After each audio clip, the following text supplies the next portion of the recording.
card will best express your perfect taste, your thoughtfulness.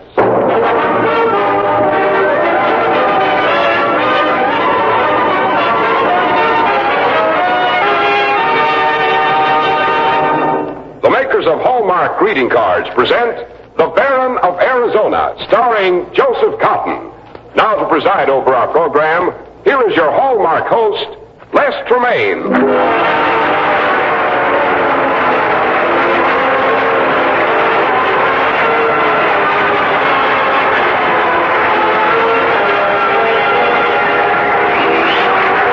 Good evening, ladies and gentlemen.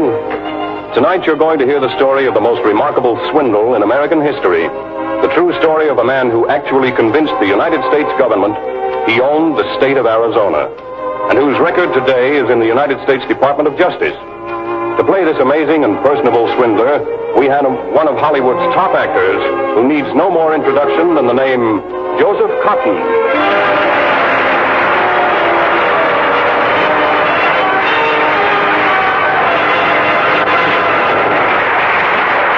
Welcome back to the Hallmark program, Joe. Thanks. We're certainly glad you're going to play the Baron tonight. Oh, it's a wonderful role, Les. And you don't accept any other kind. That's what I read in the papers.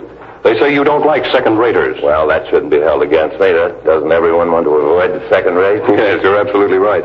Why, even when folks make a small purchase, say a greeting card, they still don't want anything second-rate. Oh, I'd say especially when you buy a card, you want the best, because it's usually for someone you care about. And you can make sure of getting the finest by just turning the card over and looking on the back for those three little words. Do you know what three words to look for, Joe? Of course. A Hallmark card. You've taught practically everybody those words, Les. Well, I'm glad you remember, Joe. You know, those three words, a Hallmark card, tell your friends you cared enough to send the very best. But now let's take our listeners out to Arizona, to Phoenix. The year is 1881. The city is filled with settlers and land-minded men. Ladies and gentlemen, the makers of Hallmark greeting cards bring you on the Reader's Digest Radio Edition another great story from real life. The Barron of Arizona, starring Joseph Cotton.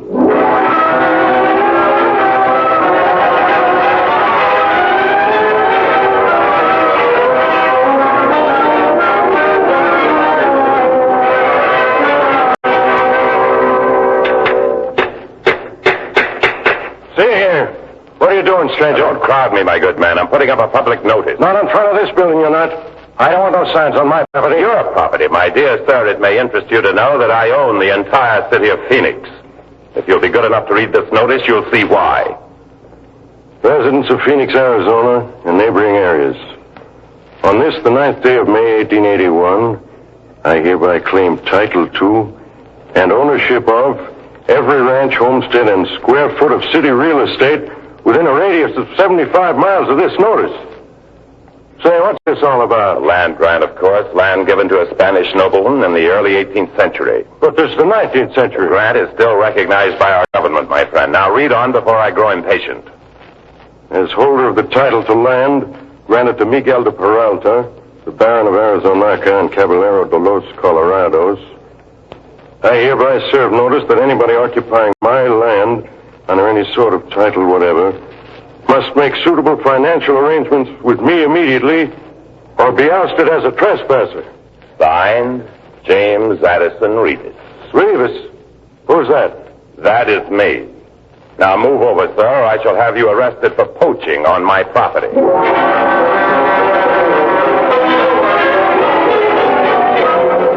You mean I have to pay you $500 for living on the land I rightfully bought from Hal Bullard? You didn't rightfully buy it from anyone, Mr. Nielsen. You see, I have a prior claim. From who? From His Royal Majesty, the King of Spain.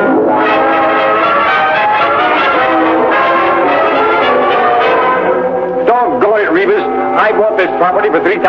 I'm not going to buy it again from you or anybody else. Belongs to me. I purchased the title indirectly from a descendant of the man who was granted this land in 1841, Miguel de Peralta. Who was Miguel de Peralta? Gentleman of the King's Bedchamber, a grandee of old Spain. Why, his father was none other than Jose Gaston de la Corba Montes de la Vega de Peralta.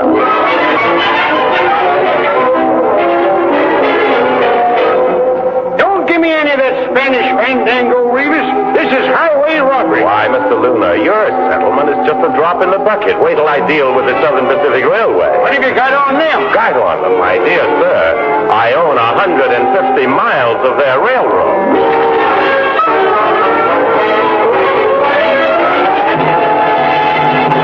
Now, look here, Revis. You don't seriously think the Southern Pacific Railway is going to pay you $50,000 just because you happen to have a piece of paper This piece of paper is a deed, Mr. Foley, a deed to the land occupied by your railroad tracks. You have no right to run trains over my property. But you can't hold us up for $50,000. How do I know your title's any good? Sir, are you questioning the authenticity of the documents I've put before you? No, not exactly, but... Miguel de Peralta was a distant kinsman of the king, a gentleman of the king's bedchamber, a knight of the military order of Carlos III. Why, his father was none other than Jose Gaston de la Corba Montez de la Vega de Peralta. Yes, I know. My lawyers have assured me that the Peralta grant is authentic enough. I'd like to know how you came into possession of it. Why, I purchased it, of course, indirectly from a descendant of the original Miguel de Peralta. Poor man was an illiterate Mexican who had no idea what the grant was worth, and before he died, I bought it from him for $1,000. $1,000? Well, for $1,000, you've bought yourself a property that's worth countless millions. You're the richest man in Arizona. My dear sir, I'm the Barron of Arizona.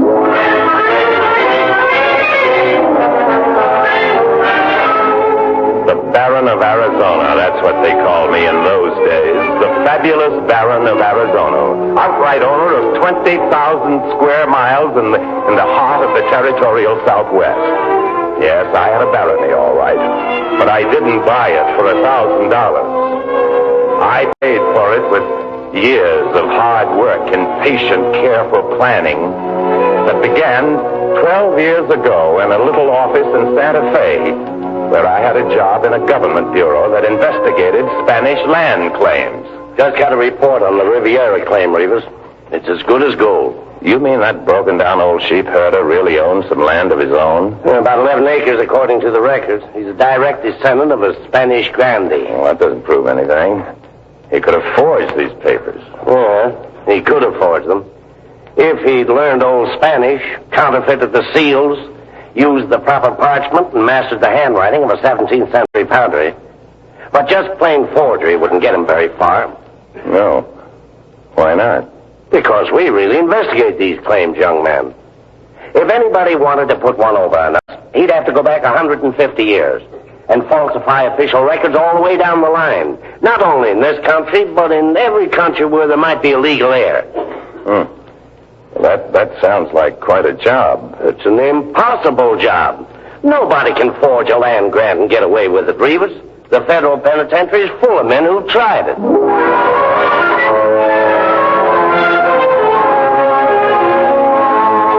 That was the spring of 1867.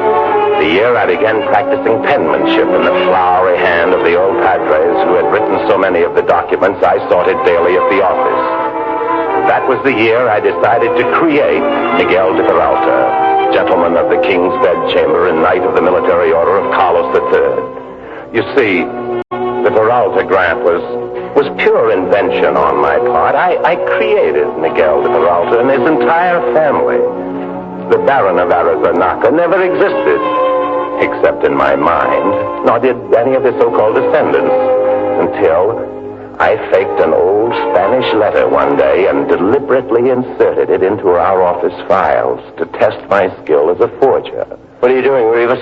Oh, just checking over these old records. Have you ever heard of the Barron of Arizona? Well, why? Well, I just came across an interesting letter in one of the files. It says here that the Barron of Arizona was a grandee of Spain and that King Ferdinand gave him the largest land grant of any nobleman in his court. Well, what's that got to do with us? Well, it might be worth looking into. Obviously, the old padre who wrote the letter knew what he was talking about. Well, unless it's a forgery.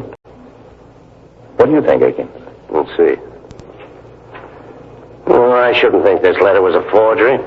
It looks legitimate enough. How about that seal? The seal? Perfect. Now, Well, if you don't mind, I'd like to copy the contents of this letter and see if I can't get some information on the Peraltograph. What for? Who knows?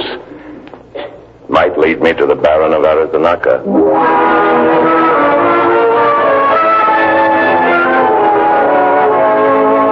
The day after Higgins failed to recognize my letter as a forgery, I quit my job and started on the long trail of planting evidence to prove the existence of Miguel de Peralta and his far-flung descendants. For each and every member of this imaginary family, I forged birth and death certificates and wills and deeds and letters from prominent statesmen and personally inserted them into the official archives of cities in Mexico, Portugal, and Spain.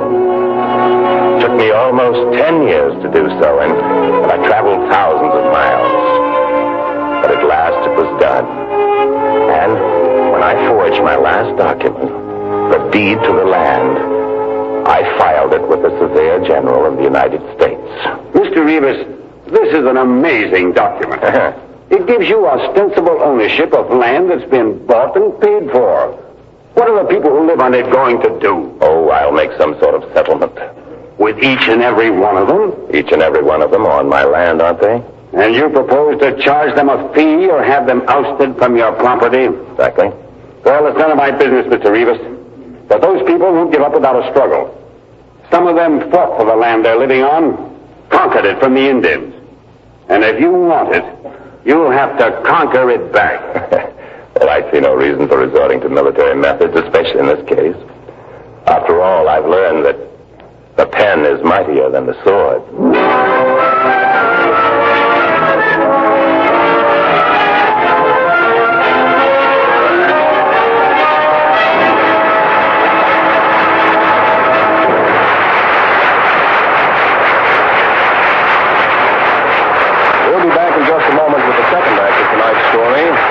Of the Reader's Digest, America's favorite magazine, presented by the makers of Hallmark cards, America's favorite greeting cards.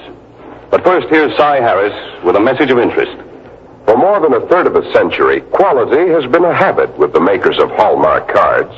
That's why, when you're looking for distinctive greeting cards, it's important to look for Hallmark cards. They're the kind of cards you can be proud to send, proud to receive. In Hallmark cards, you'll find the beauty and charm of fine design, heartwarming color used with the greatest of care and good taste. And what's even more important, you'll always find a Hallmark card will say just what you want to say, the way you want to say it. You'll recognize Hallmark cards by the distinction, and your friends will recognize them too. Those three little words that mean so much, a Hallmark card, will tell your friends you cared enough to send the very best. Now, once again, here's your Hallmark host, Les Tremaine. Our program continues now with the second act of tonight's story, The Barron of Arizona, starring Joseph Cotton.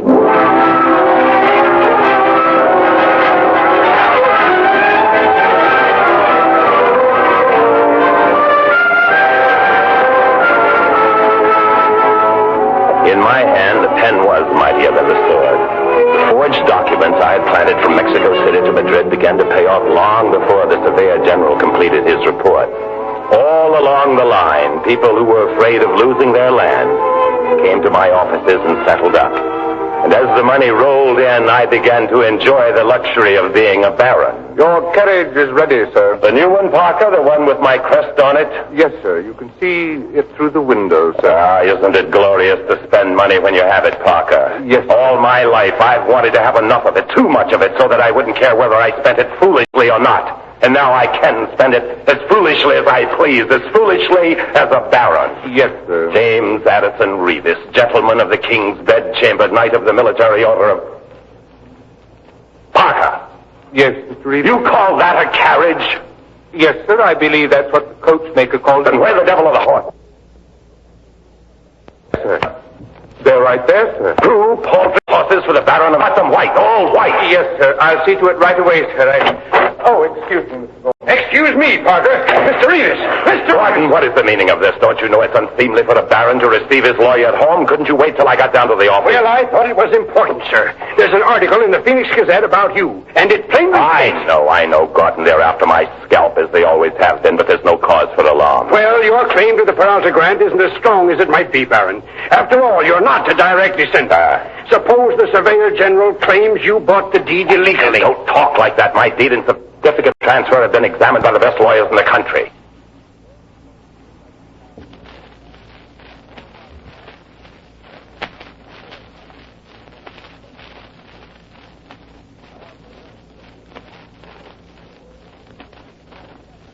I'm just supposing, Baron. The Surveyor General is going to suppose, too. And if a legal error ever turns up... If a legal error turns up, I'll be the first to know about it. However, you've given me an idea, Gordon. What kind of an idea? Well, it just occurred to me that a living descendant of Miguel de Peralta might strengthen my claim rather than weaken it. How? Now, don't ask me a lot of silly questions. I'm not prepared to answer them yet. But if I find what I'm looking for, my claim will be as solid as the Rock of Gibraltar.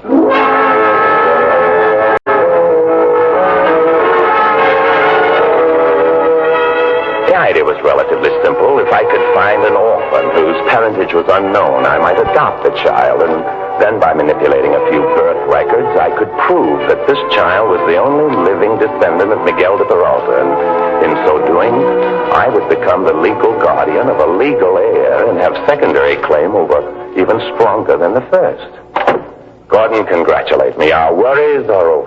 Baron, where have you been these past few weeks? Searching, my friends. Searching for the only living descendant of Miguel de Peralta. And at last I've found her. You mean there is a descendant? Oh, yes, Gordon. A 15-year-old girl who knows nothing of her gallant ancestry. I happened to run across a record of her birth in an obscure mission in San Bernardino. Poor child's an orphan. And she knows nothing of her ancestry? How could she? She's an orphan. I don't look shocked, old man. I have the necessary papers to adopt her as my legal ward. Well, who is she? I mean, where is she? Her name is Carmelita, poor thing. She works as a servant girl on an East Arizona ranch, and she hasn't a penny to her name. I've made arrangements to see her the day after tomorrow. You're going to tell her who she is? Well, naturally, as her guardian, it's my duty to rescue her from a life of drudgery. As my ward, her noble ancestors will give me a clear title to the Peralta grant.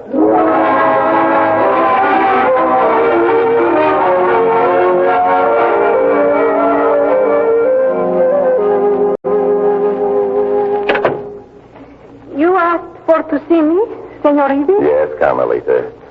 For years I've been searching for you to the far corners of the earth so that you might share in a fortune that rightfully belongs to you. In part. From now on, your life will be nothing but riches.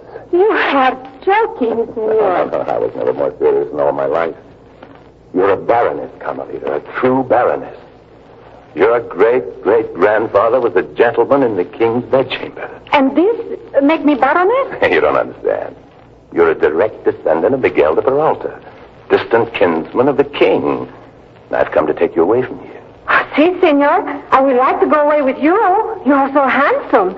Well, I'm going to place you in a convent until you're old enough to assume your new responsibilities. The good sisters will teach you grace and refinement and endow you with all the accomplishments of a noble young lady.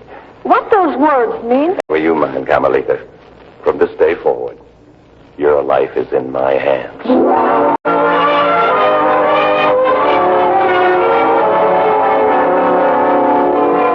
She was 15 then, and in 3 years, while the United States government continued to investigate my claim, she'd become a remarkably attractive young lady. I went to see her as often as I could, and when I took her out of the convent, I was so impressed with her charms, I wanted to build a palace for her. For me, Uncle James? For you, my dear. Oh, you've done so much for me already. How could I accept any more? Carmelita, I haven't really done anything for you. Not out of the goodness of my heart. My heart doesn't have any goodness. How can you say that? To me, you are the most wonderful person in all the world. To you, perhaps, because you don't know me. What is there to know about a man who's all kindness and gentleness inside? A man who's made my life a dream, a fairy tale. For his own gain, Carmelita. For my gain, too. You could have kept it to yourself. You did not have to tell me I was related to Miguel de Peralta. Oh, if it were not for you, I would still be a servant girl instead of a princess. No, Carmelita, you are a princess. You're the sweetest girl I've ever known. That's why I can't go on fooling you any longer. I have a confession to make. No, please do not spoil my dream. I want to know you only as you are, as a fine gentleman who deserves to be called the Barron of Arizona. And if there is anything in your life which does not fit that title, I never want to hear it. Why, my dear? Because I love you, Uncle James. Not as a girl worships her guardian, but as a woman loves a man. This is a fairy tale for both of us. If we were to be married, we could live among the castles in the air. That is what you promised me, Uncle James. Castles in the air and on the earth. You shall have them. We'll both have them together. We'll have everything that money can buy. We'll travel all over the world and live like royalty. As long as the fairy tale lasts. Uncle James, do you love me? All my heart, darling. Marry me, Carmelita. I want you to become the Baroness of Arizona.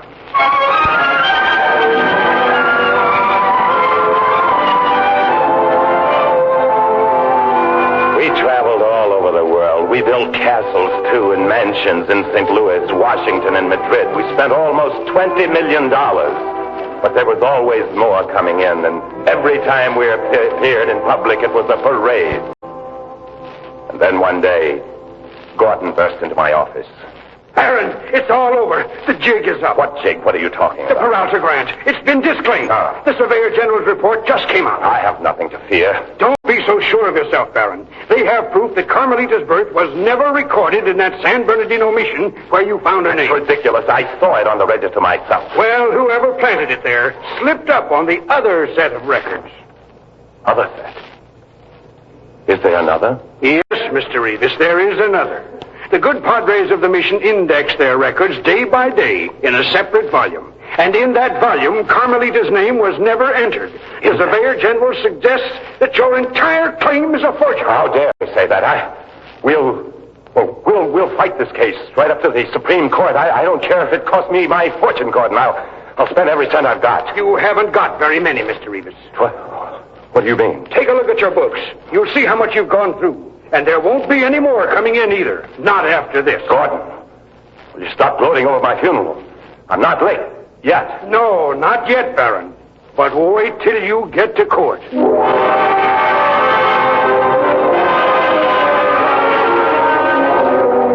Honor, chemical and photographic examination of this document proves beyond any doubt that the first and last pages are genuine, but the intervening ones are forgeries. Here again, the original names on those official records have been carefully erased and false ones substituted in their places.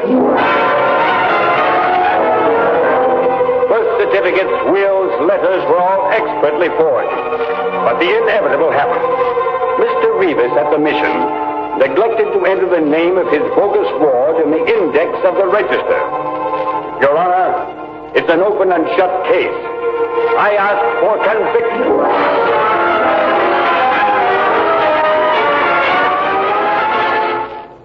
And in the judgment of this court, you, James Edison Revis, are guilty of the charge of forgery.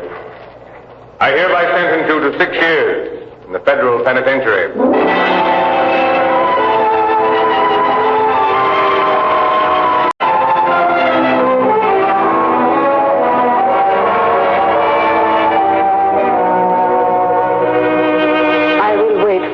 James. No, Carmelita.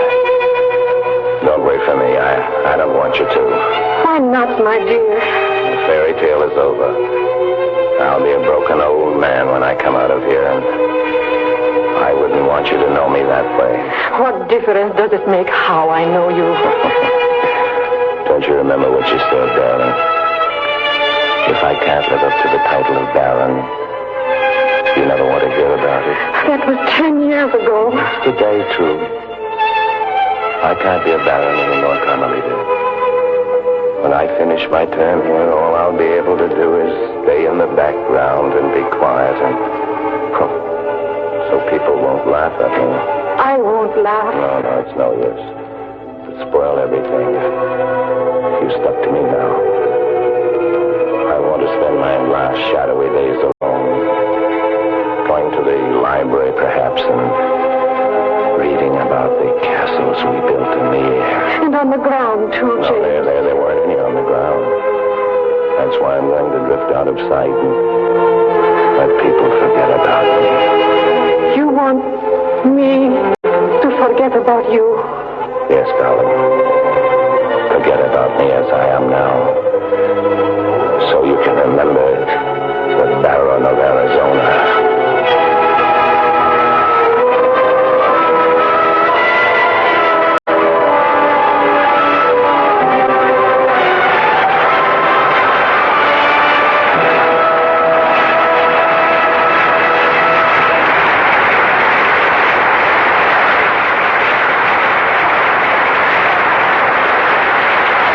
Thank you, Joseph Cotton. Ladies and gentlemen, Mr. Cotton will be back in just a moment. But first, here is Cy Harris.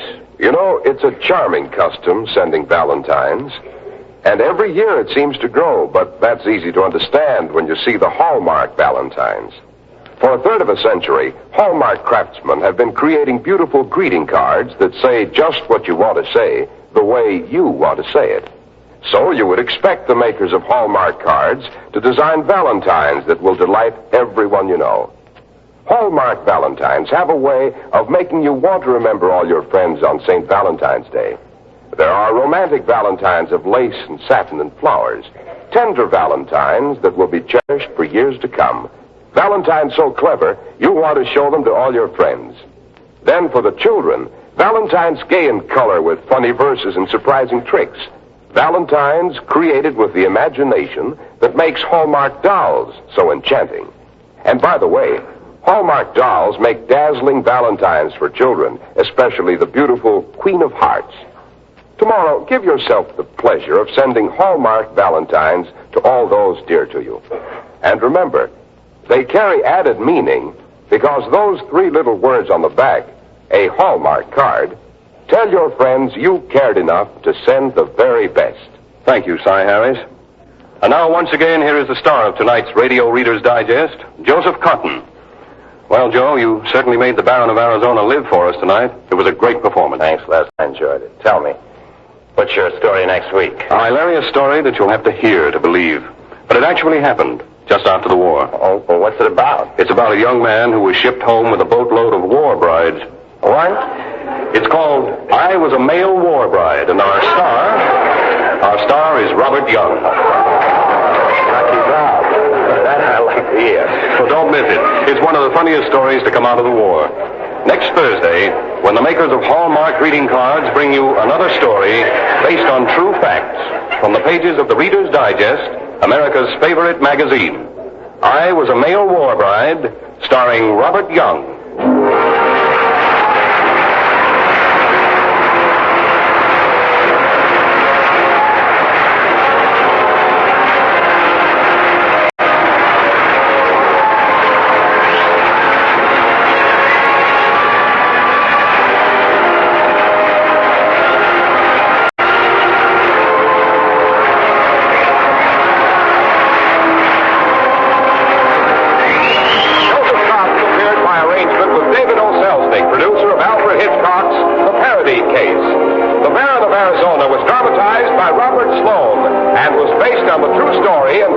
Barron of Arizona by Clarence Whittington Kellogg as it appeared in the Reader's Digest, America's favorite magazine. The Hallmark program was directed by Mark Slobe with music especially composed by Jack Miller. To be doubly sure of the finest quality, always look on the back of your cards for those three items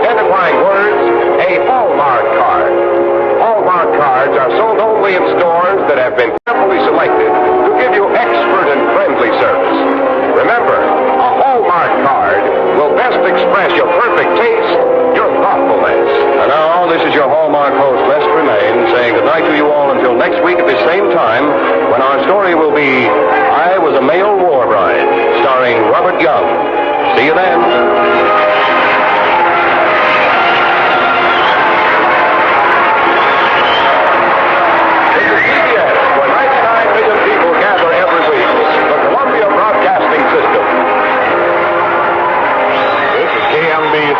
Kansas City, Missouri.